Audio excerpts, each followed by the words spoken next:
Can we point to one specific general phenomenon in the body that underlies aging? Unfortunately, in the 2000s, we rallied around this new map of aging with these causes or hallmarks. But I think that there's one slice of the pizza that is way larger than the others. And we can get to that, but that's the information in the cell that we call the epigenome. Life can be a blur, but according to neuroscientist Andrew Huberman, there's a way to slow things down. In his recent podcast, he and his guests have shared the idea of how to slow down aging. We know that growth hormone is pro-aging. Anyone who's taking growth hormone, pay attention. We know Just look at someone who's taking growth hormone. Yeah. They often will acquire these characteristics of vitality, like improved smoothness of skin, but, Yeah, sure. but their whole body shape changes. Yeah, you'll feel better for a short amount of time. You'll build up muscle, you feel great, but it's like burning your candle at both ends. Ultimately, if you want to live longer, you want less of that. And the animals that have been generated and mutants that have low growth hormone, sometimes these are dwarfs, they live the longest by far. A guy in my lab, Michael Bonkowski, he had the longest lived mouse. A mouse typically lives about 2 and a bit years. He had a mouse that lived 5 years, and he gave it caloric restrictions of fasting, combined with one of these dwarf mutations, low growth hormone. I think he called it Yoda. But this is, you look at who lives the longest, it's the really small people. Huberman has talked about how smoking can be detrimental to our longevity. Here's what he and his guests had shared on his podcast. I think we all know that we shouldn't smoke because it's very likely that we'll die earlier if we smoke nicotine.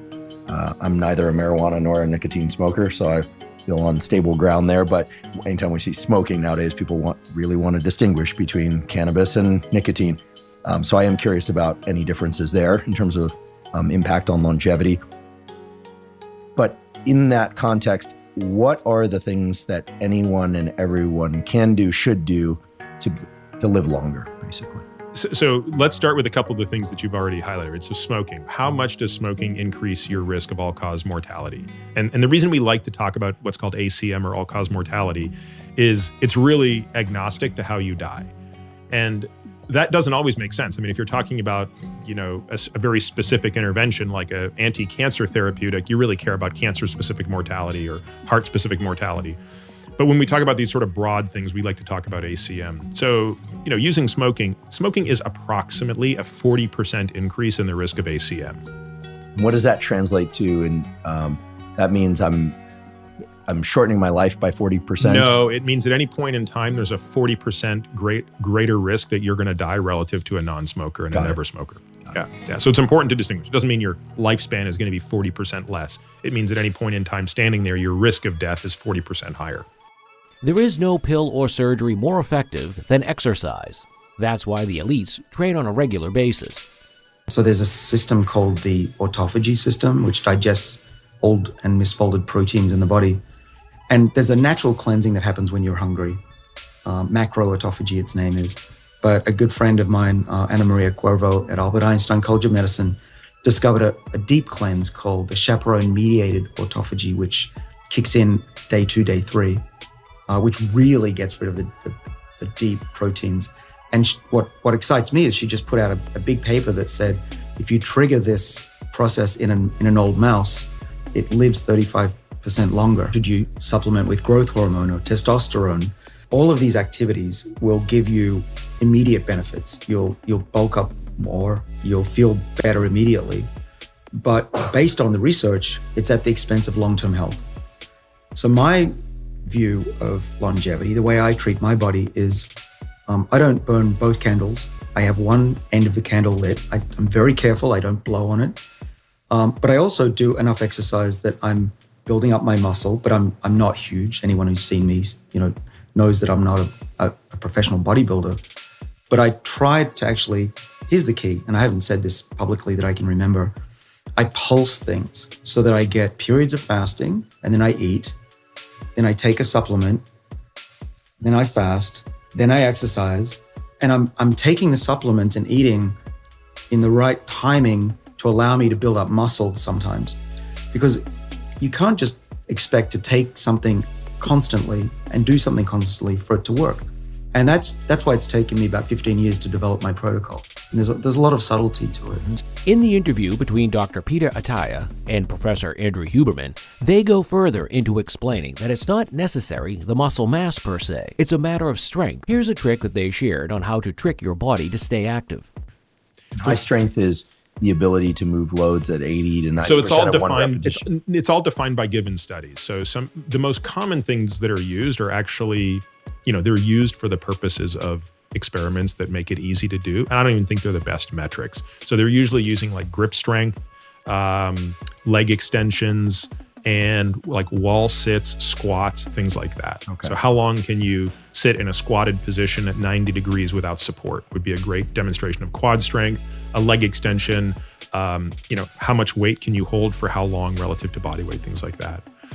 We have a whole strength program that we do with our patients. We have something called the SMA, so it's the Strength Metrics Assessment, and we put them through 11 tests that are really difficult. Like a dead hang is one of them. Like how long can you dead hang your body weight, stuff like that.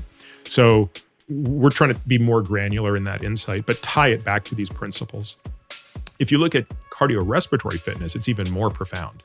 A very important thing for slowing down the aging process, in addition to physical training, is maintaining the vitality of brain functions. I always take metformin in the morning, along with the resveratrol, because for a number of reasons, but mainly because my body responds better. And I've been measuring my body for 12, 13 years. But here's the thing, if I'm going to exercise that day, I will skip the metformin. And a lot of people who do pay attention to this kind of thing think that they should stop taking metformin because they're never going to get muscle or it's going to affect their ability to build up muscle. But that's not true. What metformin does to you, it actually just reduces your ability to have stamina because it's inhibiting your body's ability to make energy. And so what happens is when you're on metformin, you do fewer reps. But guess what? Those muscles that you do build up on metformin have the same strength and have much lower inflammation and other markers of aging. You just won't have that extra 5% size of muscles.